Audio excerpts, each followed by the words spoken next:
Tunay po na maaaring panghawakan ang pangako ng Panginoon. Yan ay totoong-totoo. At isa sa kanyang mga pangako is to always give guidance. He says, I'll teach you whether you walk to the right or to the left. At ang mahalaga po, malaman natin yung turo niya na yon at masunod natin. For instance, the book of Proverbs. The Bible is a book solely dedicated to Proverbs. It is a collection of saying from people, from wise men, from Solomon and some other men especially, na napakarami pong practical wisdom for our daily use. So, Proverbs are from wise men and collected and edited by wise men. Bakit po ito minarapat na isama sa Bible? Sapagkat ito ay punong-puno ng mga karunungan na nagmumula sa ating Panginoong Diyos. Yun po mga priests and prophets, focus on religious matter.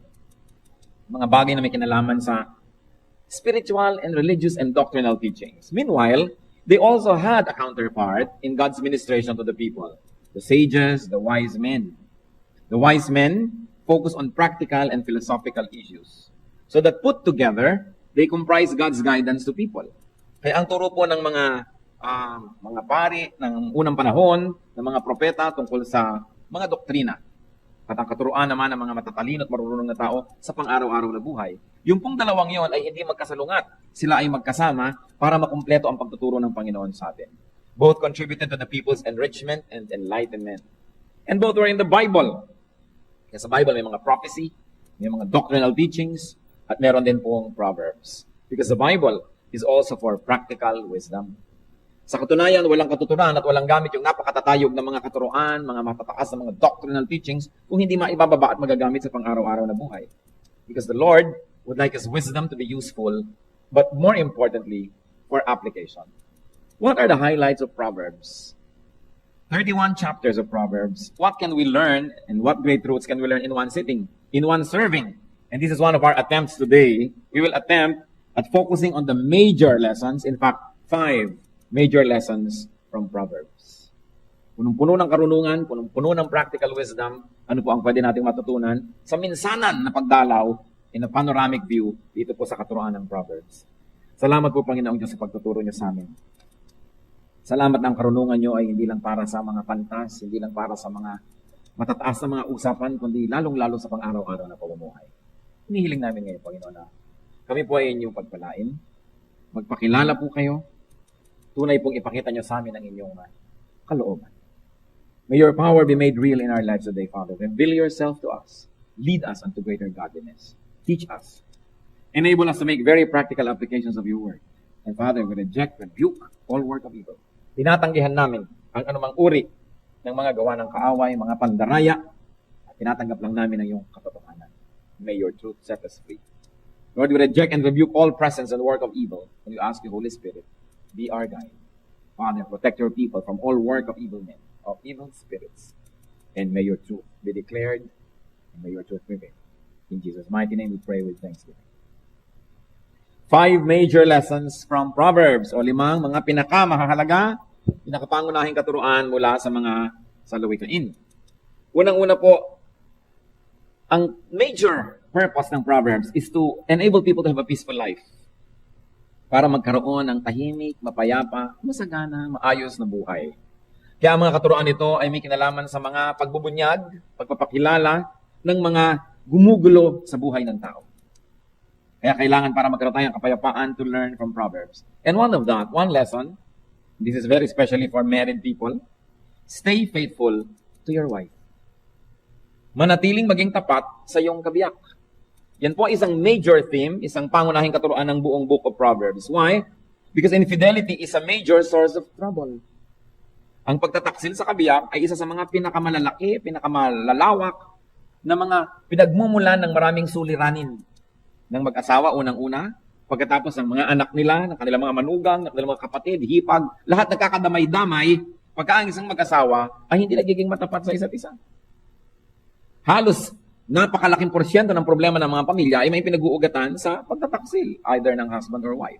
And because the man is supposedly the more responsible one, kaya sa kanya ina-address to, stay faithful to your wife. Ano pong sabi ng Proverbs 5:3-4? For the lips of an adulteress drip honey, and her speech is smoother than oil. But in the end, she is bitter as gall, sharp as a double-edged sword. Ang mga labi daw po ng mga mangangalon niya, ng mga babae lalong nang aakit, ay parang kasing tamis ng kulot pukyutan. At ang kanyang pagsasalita ay kasing swabe ng langis. Subalit, sa wakas daw, ito'y mapait ba sa abdo at mapanganib pa kaysa sa isang balaraw o isang punyal na dalawa ang talim. Ano pa ang sabi ng Proverbs 5:15-18 from the NIV? Drink water from your own cistern, running water from your own well. Should your springs overflow in the streets, your streams of water in the public squares? Let them be yours alone, never be shared with strangers. May your fountain be blessed, and may you rejoice in the wife of your youth. And for a more graphic and clearer reading, let's read the same verses from the contemporary English version. Proverbs 5:15-18. You should be faithful to your wife, just as you take water from your own well. And don't be like a stream from which just any woman may take a drink. Save yourself for your wife, and don't have sex with other women. Be happy with the wife you married when you were young. So, napakadali naman siguro unawain. Sabi, kailangan lalaki maging tapat ka sa iyong asawa. Katulad ng, ikaw lang dapat ang umiigib sa sarili mong balon. Huwag kang matulad sa mga ilog na kahit sino na lang ay pwedeng makiinom. Sabi, ireserba mo ang iyong sarili para sa iyong asawa lamang at huwag kang makikiapid sa ibang mga babae. Humanap ka ng kaligayahan sa piling ng asawang pinakasalan mo nung bata ka pa. In other words, it's a very beautiful play with words also. That may you rejoice in the wife of your youth, not in the youth of your wife. In the wife of your youth. Sa babae ng iyong kabataan, hindi sa kabataan ng iyong asawa na pag tumanda na, ayaw mo na sa kanya na parang hindi ka tumatanda siya lang. So napakalaki po ng paalala dito. At kakambal niyan, teaching, treasure your wife. Pahalagahan, ituring siyang isang kayamanan. Ano pong sabi ng Proverbs 31:10? A wife of noble character. O ito naman, noble character. Hindi basta na lang wife. A wife of noble character who can find. She is worth far more than rubies. Sabi po ng contemporary English version, that's always more direct. The same, Proverbs 31:10. A truly good wife is the most precious treasure a man can find. Yan ang kayamanan daw na totoo ng isang lalaki, ang isang matino, mahusay na asawa. Sa dapat pahalagahan, hindi dapat na ini-ignore, hindi pinapansin, at pagkasama mo, ang nagkakaliko-liko ang iyong leeg sa paglingon sa mga higit na bata pa. Diba? Dahil sabi, rejoice in the wife of your youth. Pangalawa po, na major theme ng Proverbs, do not guarantee alone. Do not co-sign alone. Kung marami pong problema ang tao dahil nagmumula sa pagtataksil ng asawa, marami ring problema na financial ang orientation. Marami tayong sinusuot na gulo na may kinalaman sa pera. Lalong-lalo kung kayo naggagarantiya sa utang ng may utang. Ano po ang itinuturo ng Bible? Para tayo magkaroon ng tahimik na buhay, maging tapat sa asawa. Dahil maraming problema ang nanggagaling sa pagiging hindi matapat. Para matahimik na buhay, meron pa po, huwag gagarantiya ng utang ng may utang. Never be a guarantor. Sa palagay niyo, ako lang ang may sabi? Proverbs chapter 6, verses 1-5. My son, if you have put up security for your neighbor, if you have struck hands in pledge for another, if you have been trapped by what you said, and snared by the words of your mouth, then do this, my son, to free yourself, since you have fallen into your neighbor's hands. Go and humble yourself. Press your plea with your neighbor. Allow no sleep to your eyes, no slumber to your eyelids. Free yourself like a gazelle from the hand of a hunter, like a bird from the snare of a fowler. And to appreciate this some more, let's read it in the contemporary English version. Same Proverbs 6:1-5. My child, suppose you agree to pay the debt of someone who cannot repay alone, then you are trapped by your own words. And you are now in the power of someone else. Here is what you should do. Go and beg for permission to call off the agreement. Do this before you fall asleep or even get sleepy. Save yourself just as a deer or a bird tries to escape from a hunter. So malinaw po, sinasabi, don't strike your hand in pledge. Ito po isang figure of speech kasi merong sini-strike yung kamay, parang give me 5. Pero ibig sabihin nun, ako na ang guarantor ng utang mo. Proverbs 11:15, he who puts up security for another will surely suffer, but whoever refuses to strike hands in pledge is safe. Proverbs 17:18, a man lacking in judgment strike hands in pledge and puts up security for his neighbor. Hindi daw dapat ginagawa ng isang tao na gusto ng mapayapang buhay na maging garantor ng utang ng may utang. Kasi, kaya nga siya hindi makautang eh, hindi siya pagtiwalaan eh, kaya kailangan ng garantor. Ikaw naman ngayon itong magagaranti para sa kanya. Gaano karami na pong magkaibigan na nagkasira dahil yung isa garantor, tinakbuhan.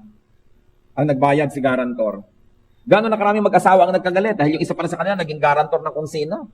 Tapos ngayon, ayaw magbayad ng kung sino na yun, kayo ngayon itong napapahamak. Ang sinasabi po dito, yung mahilig mag-garanti sa utang ng may utang, yan ay mapapalubog at mapapalagay sa lusot. Hindi po sinasabi maging selfish tayo. Gusto nyo makatulong? O di bigyan nyo na lang. So, alam mo, hindi ko pwedeng mag-guarantee sa utang mo na 300,000. Pero eto ang 200 sa'yo na. Di ba? Yan ang kaya kong ibigay. Pero bakit ako mag-guarantor? Diyos ba ako? Hawak ko ba ang langit at lupa? Hawak ko ba ang kinabukasan? Alam ko ba na pag hindi ka nakabayad, may ibabayad ako? Maaring meron ako ngayon, pero next week meron pa rin ako. Bakit ako ngayon lalagay sa ganyang gulo? Kaya kakambal po niyan, yung itinuturo na huwag niyong mangutang ng mangutang at huwag konsentihin ng lahat ng mahilig mangutang, tapos kayo pa yung mag-guarantee. Kailangan bago natin ma-enjoy ang isang bagay, pinaghirapan na natin o inipon na natin. Hindi yung uutangin pa lamang, tapos ngayon, nakalubog ka. Gano'ng karami ng tao ang umutang ang nagkandagulo-gulo buhay? Lalong-lalo halimbawa, kung tayo utang sa bangko. May panalo ka ba sa bangko? Kaya nga, ang lalaki ng building yan eh. Kaya ang gaganda ng suot ng mga taga-bangko. Saan galing? Interest next month, interest last month. Ang inyong pera ay pinag-iinteresan. Sa palagay nyo, kayo nagkaka-interest. Basta galing lahat ng pera noon, ng bangko, di ba sa mga pera ng mga taong umuutang. Kaya lagi po nating nakikita, halimbawa din mangungutang kayo sa bangko, kung meron po kayong ibang maisasangla, gusto nyo magsangla, ibenta nyo na lang. Kasi 90% ng nakita ko nagsangla, di naman natubos. So sa konting pagkakasangla, konti lang ang nakuhang pera, puro interest lang nangyari na wala na ang buong kabuhayan. So kung talagang kailangan nyo ng pera, may lote kayo, ibenta nyo na lang. Pag nagkaroon uli kayo ng pera, ibinigay ng Diyos, umunlad uli kayo, bumili na lang kayo ng kapalit. Pero yung sasangla kayo, ang konti-konti ng kinuha nyo, 200,000, mamaya 5 milyon na yung utang nyo. At kung marami rin lang kayong isasangla, huwag nyo isasangla yung tirahan. Kasi pinakamahirap yung mawalan ka ng tirahan. Isangla nyo na yung bukid, isangla nyo na yung kung ano, yung nalagyan ng pabrika, pero yung sarili mong bahay, pinakamahirap. Hindi pa ba sapat ang nakikita natin sa paligid na istorya ng napakaraming tao? Kaya dapat tayo maging wise. That's why Proverbs is teaching us about even money matters. Because God knows that when money matters become our problem, everything else is become affected. At ano po ang sabi? Gusto ng Panginoon tayo malaya. Jesus is truth. The truth sets free. Sabi niya, my peace I give to you. My peace I live with you. Ang gusto ng Panginoon para sa atin, isang mapayapang buhay. So, mabuti pa, ibenta nyo na lang. Dahil napakaraming naiilit. Sayang, konti lang ang nakuha, ang laki ng kapalit. Pero ang sinasabi, huwag kayo maging garantor. Ang dami ko nang nakitang tao gumulo buhay kasi guarantee siya dito, guarantee doon, guarantee dito, tapos hindi naman nababayaran ng mga nangutang. Bakit? Bihira namang nangungutang ang nagbabayad na. May kilala na ba kayo na nangungutang na mahilig magbayad? Mahilig mangutang, pero hindi mahilig magbayad. Pag nandiyan na yung pambayad, nangihinayang na. Kahit bayaran ka ng buo, kaya, kukonti-kontiin ka dahil gusto hawak yung pera niya. That's why the Lord teaches even on this very practical matter. Ano pa po ang isang major teaching? Kung susuriin niyo ang buong Proverbs, treat people with honesty. Huwag mandadaya ng kapwa. Lalo kayo negosyante, kayo nagtitinda, kayo ay merong mga kalakal, huwag mandadaya. Dahil, tulad ng infidelity o kataksilan sa asawa, tulad ng pakikigusot sa utang ng may utang at pakikilahok bilang garantor, yun din pong pandaraya ng kapwa, pinagmumulan ng maraming gulo sa buhay. Maraming gumaganti sa atin, maraming nagagalit, at hindi lang yun, ang Diyos mismo ang nagagalit. That's why Proverbs emphasize teachings on honesty. Proverbs 11:1. The Lord abhors dishonest scales, but accurate weights are His delight. The Lord hates dishonest scales. Ang dami po niyan sa Bible. Proverbs 11:3. The integrity of upright guides them, but the unfaithful are destroyed by their duplicity. Ang mga taksil, ang mga di matapat, ang mga madadaya, sinisira ng kanilang sariling kadayaan. Proverbs 20 verse 10, differing weights and differing measures, the Lord detests them both. So, pag may binabayaran tayo, dapat we should get what we pay for, and this is what God wants. So, kung tayo yung consumer, we should stand up and correct the system. At lalong-lalo kung tayo yung seller, we should be honest. Nakita niyo ang Panginoon kung gaano ka-concern sa ating smallest detail of life? What do you do? Let people get what they pay for. And if you are an employer, let people get what they work for. Let people get what they deserve. Let people get what they rightfully own. Huwag aangkinin ang hindi atin. Huwag sisingilin ang hindi naman binili. Kailangan honest. At kahit sa pag-aasawa, kailangan honest. huwag aangkinin ang hindi inyo. At huwag ipamimigay ang hindi sa inyo. Ang katawan po ng lalaking may asawa ay pag-aari ng kanyang asawang babae. Ang katawan ng babaeng may asawa ay pag-aari ng kanyang asawang lalaki. Hindi nila pwedeng ipahiram, ipamigay, kung kani-kanino, yon ay para sa kanilang asawa. 1 Corinthians 7, verse 4. The wife's body does not belong to her alone, but also to her husband. In the same way, the husband's body does not belong to him alone, but also to his wife. So ang katawan ni lalaki, hindi lang kanya, pag-aari yun ng babae. Kaya para yung ipahiram sa iba, ay kataksilan. Sabi mo, ay katawan ko to. Sandali, may asawa kang tao. Yes. Well, hindi lang ikaw may-ari ng katawan. Pag-aari rin niya ng iyong kabiyak. Kaya napakalaki pong kasalanan, yung nagkakaroon ng marital infidelity. Kaya babae, kaya lalaki ang gumawa, pareho yun na pagtataksil. Napaka-importante, matapat. Kasi nung pinakasalan mo siya, kanya ka na eh. Bakit nga ipapahiram mo pa sa iba yung sarili mo? Kaya napakahalaga. At kung nangyayari naman po halimbawa, nagkulang si babae, nagkulang si lalaki, nagkasala, nagkamali, nadapa, nagtaksil, anong dapat gawin? Magkapatawaran. Patawarin ang isa't isa, iayos ang buhay. Hindi ko man nagkamali siya, magkakamali na rin ako. Nagtaksil siya, pues may lisensya na ako magtaksil din. Dahil hindi na itutuwid ang isang pagkakamali ng isa na naman pagkakamali. Yang inuutos ng Panginoon, magpatawaran. At hindi lang pag pinatawad ka na araw-araw na lang humihingi kang tawad. Dapat pinatawad, tapos tigilan na ang paggawa ng mali at iayos ang buhay. Lalo't may mga edad na kailangan, iayos ang buhay. Hindi naman bagay sa mga bata, mga bagong kasal na magulo. Pero lalo na hindi bagay kung may edad ka na, tapos ang gulo-gulo nyo pa. Dapat naman tayo hindi lang tumatanda, kundi may pinapagkatandaan at nakikita sa ating buhay, ang bunga ng maraming taon, maraming panahon, na natututo tayo, hindi lang sa kamalian natin, pati rin sa kamalian ng ating kapwa. Isa pa pong major theme, isang major teaching ng Proverbs, is teach your children well. Turuan ang mga bata. Children mo, children ng children mo, pamangkin mo, apo mo, ang mga bata dapat turuan. Nakikita niyo po, may common denominator ng mga dinidiscuss natin, pag pinabayaan, gulo. Halimbawa, katapatan sa asawa, pag pinabayaan yan, gulo. Kikialam sa pangungutang ng iba, financial transaction nila, pag kaya na ginangyari, may gulo. Ano pa po? Pag kami dayaan, may gulo. Ano pa? Pag di natin tinuruan na mabuti ang mga bata, ang kasunod, gulo. If you do not win the children for Christ today, they can be your enemies tomorrow. If you do not teach them to respect you now, they are the first ones that will be disrespectful to you tomorrow.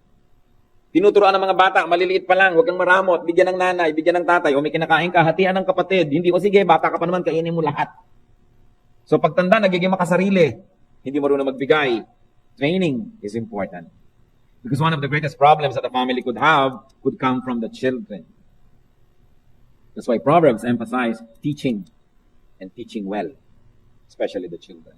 Proverbs 22 verse 6 reflects this major teaching that is echoed all throughout the Proverbs. Train a child in the way he should go, and when he is old, he will not turn from it. Turuan agad. Bakit kung kayo po ba'y lumaki sa Ilocos at kumakain kayo ng mga dinengding at mga bagoong at kung ano-ano, na-outgrow nyo ba yon? Never! Kahit makarating kayo sa San Francisco, dalan nyo ang dinengding. O pagka ikaw ay lumaki, kumakain ka ng ginamos o kung ano-ano, na-overcome ba yon? No, hanggang kahit saan maging astronaut ka man, may dala kang ginamos sa buwan. Why? Because you were trained when you were a child to like it. Kaya kung tinuturoan natin ang mga bata ng kabutihang asal, pagiging makadiyos. Sabi ng Bible, train a child in the way he should go. When he is old, he will not depart from it. Kaya nga lagi natin ipinakikiusap kahit sa mga umaaten sa ating mga worship. Kung yung bata ay meron ng edad, ilagay na sa Sunday school. Kasi ang mga aralan doon, tama sa edad nila, tama sa kanilang language, tama sa style nila. Kasi pipilitin yung kasama nyo dito sa worship para lang panatag ang loob nyo. Pero hindi naman siya nag-e-enjoy, hindi siya natututo. Dahil iba naman ang level ng usapan dito. So sasamantalahin po natin yung pagpapalaki sa mga bata sa tamang paraan. And of course, the best teacher is a good example. Kailangan maganda ang palaki. Kita yung mga bata na pinapalaki lagi sinisigawan. Pag laki-laki, palasigaw na rin. Yung mga batang lagi na lamang na pinapatahimik, paglaki sobrang inferior. Yung huwag ka sasagot, sumunod ka na lang ng sumunod. Paglaki sila yung api-apihan ng lahat ng tao sa planeta. Kasi hindi sila tinrain mga tuwiran. Pwede naman mga tuwiran, basta hindi magaspang ang paraan, basta maganda ang pamamaraan. Tinetrain natin ng bata. Inaapi na ng kapwa, hindi pa tumatanggi. Kasi sobra mo namang sinuheto ng bata, controlled na controlled. Kaya wala siyang alam, kundi sumunod lang. Kaya buong buhay, sunod-sunuran. So sinasanay natin mga tuwiran. Hindi lang maging mayabang. Sinasanay natin na pwede rin tumanggi. So, minsan mga bata, binibigyan mo ng choice. O ano, matutulog ka ba ng alas 8 o 8 o'clock? So, may choice. English o Tagalog. Tulog na kasi 8 na. May choice ang bata. So, marunong pumili. Hindi yung wala nang kapili-pili. Control na control mo. Paglaki, alila ng mundo. Kawawa naman. Teach the children. Especially in godliness. And finally, number 5. Marami sana, 50 sana i-discuss natin. Yung buong Proverbs kasi maraming teaching, pero pag kinuha niyo po yung major, ito yon. Major 5. And number 5 is do not be lazy. Huwag maging batugan. Huwag maging tamad. Huwag tatamad-tamad. Bakit na naman? Dahil napakaraming problema na sinusuong ng mga tamad. Napakaraming deprivations, naghihirap ang buhay, hindi umaasenso, walang may gusto sa kanila. So, tinuturoan natin ang tao, pati ang ating sarili, not to be lazy. Pagka yung mga anak nyo, basta lang babangon, hindi marunong magligpit ng hiligan, hindi malang marunong mag-ayos ng pinagkainan, oras na nagbakasyon sa bahay ng may bahay, hindi nagugustuhan ng kapwa. Mapipintasan pati kayo. Itong batang to, parang ahas na lamang ito naghunos dito. Hindi malamang ligpitin yung kanyang ginamit ng mga kumot. O, marereflect yung sa bahay. Pati sila kawawa, lugi. Kasi po alam niyo yung mga bata na hindi turo.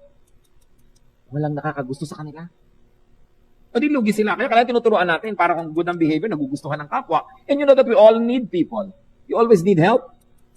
Nobody succeeds without people's help. We all need help. And we like to help those that we like. So, isa sa mga maganda nating maipamana sa ating mga anak at maibigay sa ating sarili, yung tayo'y likable. Hindi ka tatamad-tamad, hindi ka laging pabigat, masarap kang kasama, magaan. Hindi yung pagkatrabaho ka, reklamo ka na lang ng reklamo, lagi ka na lamang na nakasimangot, lagi ka na lang merong kung ano-ano mga kabigatan sa buhay. Next time, pag meron ulit trabaho, hindi na ikaw ang pipiliin katrabaho kasi ang bigat mo kasama. Kailangan magaan. And one of that, of course, is not to be lazy. Proverbs puts a lot of emphasis on that. Proverbs 24:30-34. I went past the field of the sluggard, past the vineyard of the man who lacks judgment. Thorns have come up everywhere. The ground was covered with weeds, and the stone wall was in ruins. I applied my heart to what I observed and learned a lesson from what I saw. A little sleep, a little slumber, a little folding of the hands to rest, and poverty will come on you like a bandit, and scarcity like an armed man. Sabi niya, yan, may nadadaanan ako ng mga taniman, garden ng iba, puro damo dito, sira-sira ang bakod doon, kahalo na ng halaman yung mga damo. Sabi niya, at nang ito'y aking nilini at sinuri, meron akong isang napagtanto. Konting tulog, konting pahinga, konting pahaghalukip-kip, pagkatamad-tamad, at biglang darating ang kahirapan. Sabi ko naman, ang kasalatan dumarating sa lahat. So, masipag ba tayo? Kumusta na ang ating ekonomiya? Paano nga aasenso si Pilipinas? 7 member ng pamilya, isa lang ang may trabaho, 6, nakaasa. Hindi bali sana natin tulungan at umasa yung sobrang mga bata pa, o sobrang matanda na, o sobrang may karamdaman. Pero hindi naman ganun. Yun lang malalakas ang katawan. Siya pa itong napakaraming gusto sa buhay. Laging gusto ng bagong sapatos. Hindi pa naman kumikita, gusto pa, may party pa ang kanyang birthday. Kumita ka na ba? Hindi pa. Gusto pa ng 18 candles, 18 roses. Magdedebo pa. Gusto pa yung bagong damit. Eh, nagtatrabaho naman yung magulang na tagpakanda hirap-hirap abroad, 3 buwan na ang i-advance para lang makapag-party sa hotel, si prinsesa. At fantasy ang buhay, bababa sa hagdan na parang si Cinderella. Kahit man lang 3 oras lamang. Pero realistic po ba tayo? We should always work hard. Hindi yung ipinangungutang pati party. Handaan lang, ipangungutang pa. Paano aasenso? Paano tayo makakalutang sa kahirapan? Pagkatapos yung mga anak na lalaki, basketball ng kamagutom. Pag uwi, anong ulam? Akala mo nagbibigay ng pambili ng ulam. Nagtututok ng mga medyas sa dumi. Hindi naman yun na maglalaba. Yung mga kapatid na babae na naman na maglalaba. Ang lalaki ng mga elepante. Walang silbi. Tapos tinotolerate na maraming magulang. Tuwang-tuwa pa. Ang laki ng anak ko ngayon, di katulad ko nung araw kasi igib ako na igib ng tubig, di ako lumaki. Mabuti pa sila ang lalaki. Pero ang lalaki nga kung wala namang silbi. So, importante tinuturuan natin ang sipag. Lalo po kayong mga magulang na may mga katulong sa bahay, may mga staff sa bahay, kailangan turuan ng mga bata magtrabaho. Kasi pagka hindi sila marunong, munting mga dinadala sa buhay, lubhang nabibigatan na kasi hindi mga nasanay. Kaya importante sinasanay din natin. Bakit natin pinag-uusapan ng mga ito? You know why? Because God wants us all to have a peaceful and enjoyable life. At para mangyari yon, dapat matupad yung mga karunungan na nandito sa mga salawikain o sa Proverbs. Tingnan ninyo, kung meron po kayong problemang malaki sa buhay na hindi may kinalaman dito, kataksilan sa asawa, maybe kayong pinagtaksilan, kayo nagtaksil, o kayo mga kamag-anak na nadadamay sa pagkakutakot-takot ng gulo. Merong mga hipag na nagtatampo ng sobra doon sa mga bayaw dahil yung kanyang sariling asawa merong kulasisi. Pati yung mga bayaw at hipag pagtatampuhan na. Anong magagawa mo? Dinadala sa ilang kapatid mo, eto ang yung hipag. Hindi kayo makapagpahalata pagtalikod. Sino yan? Hindi mo naman mahiya ng harapan din, di ba? Dahil ganun tayo mga Pilipino, magagalit na ngayon si ganito, si ganyan. Ang gulo. O ano pa? Hindi po ba maraming gulo dahil sa financial mess? Dahil sa pangungutang o sa pagpapautang ng wala sa lugar o paggagarantiya? O kaya sa ating mga dishonesty, sa incorrect upbringing of children, at sa ating katamaran? Ano bang problema ang mag-isip natin araw-araw, liban na lang sa kalusugan, na hindi connected sa 5 bagay na ito? Yan lang 5 na yan, sugpuin natin at ayusin, magiging paraiso ng ating buhay. Kaya ay tinuturo at kaya ngayon ay ating sinusuri. Proverbs teach us well. Proverbs teach us how to avoid such problems. Kala nyo, no, wala kayong kamalay-malay na pag-uusapan natin ng 5 bagay na ito ngayon. Sabi siguro ng iba, sinabi mo ba dyan sa speaker na yun ang buhay ko? Bakit ako yata ang pinaparinggan yan? Diba? Well, kung ito po yung nangyayari sa inyo, pasalamat kayo sa Diyos. Mahal kayo ng Diyos, gusto kayong paalalahanan. Pero hindi naman tayo gagawa ng mensahe dahil lang, uy, darating si ganun o darating si ganyan, tapos mayroong 2,000 extra lang sila, ikaw lang pala yung gustong patamaan. We don't do that in the pulpit. But God loves us. And if these proverbs have spoken to you, praise God, because God loves you. God wants our lives corrected. And even if it's not directly our concern, it is probably the concern of people who are close to us. People that we can influence. People that we can teach. John 10:10, ano pong sabi ng Panginoong Diyos? The thief comes only to steal, kill, and destroy. I have come that they may have life and have it to the full. That is what Christ wants for us. A full life. Isang buhay na buong buo, masaya, mapayapa. Napakahalaga po yung buhay na payapa. At kayo na nasuot na sa mga gulo, alam niyo ibig ko sabihin, napakahalaga yung tahimik na buhay. Hindi lagi may bangayan, may awayan, may panganib, may iskandalo. Mahalaga tahimik. Wala naman taong gustong magulong buhay. Pero dapat ayusin. Kung may dapat bunutin, bunutin. Kung meron dapat na sunugin, sunugin. Hindi tao ha, yung pong problema. Kung meron tayong dapat alisin, alisin para umayos ang buhay. Life is short, but it is always long enough. Long enough to be corrected. So have an abundant, a full, and a peaceful life. Ano pong dapat natin gawin? Listen to the proverbs. Pakinggan ang sinasabi ng mga salawikay. Tayo po yumuko sa presensya ng ating Panginoon. Mag-isip-isip, magbulay-bulay. Alin sa 5 pangunahing pinagmumula ng suliraning ito, ang ngayon ay dapat nating bigyan ng pansin. Dapat aksyonan. Dapat ayusin. Hindi aksidente ang buhay. Lalong hindi aksidente ang pakikipagniig natin sa Panginoon. Mahal tayo ng Diyos. Gusto niya iayos ang ating buhay. Kumisan ang pag-aayos ay masakit. Subalit, mas masakit na hindi mag-ayos. Kaya kung masakit din lang ang pag-aayos, harapin na, masakta na minsan, tapusin na, at magkaroon ng kapayapaan. Tayo po yumuko sa Panginoon at makinig sa kanyang tinig. Ano po bang ipinapaalala? Anong itinuturo? Buhay mag-asawa, buhay pamilya, buhay pinansyal, work ethic, sipag, buhay natin, buhay ng mga tao na tuturuan natin. The Spirit is here. The Spirit likes to bless. Panginoong Diyos, kami po'y napasasakop sa inyo. Kinikilala namin ang inyong pagiging hari sa amin. Lubos-lubos din kaming napasasalamat po. Na kinakausap nyo kami sa iba't ibang paraan. Tulad ng pakikipag-usap niyo sa amin ngayon. Nawa po huwag masayang ang inyong mga paalala. Huwag kami magbingi-bingihan at magbulag-bulagan sa mga dapat marinig at makita. Itumpak ang aming mga pamamaraan. Ituwid ang aming. Panginoon, dalangin ko po para sa lahat ng mga anak mong narito ngayon. Alinman sa mga nabanggit, ang nagiging dahilan ng gulo, sigalot, hirap ng buhay. Kapangyarihan niyo na ang kumilos at nang makalaya ang mga anak. Subalit bago yon, turuan niyo po ang bawat isa na maging masunurin sa inyo. Pangusap po kayo sa akin. Mga kapatid, tayong makapagdiig sa Panginoon sa ilang saglit lang na mahinikan. Hayaan na lalo pa tayong turuan ng Espiritu.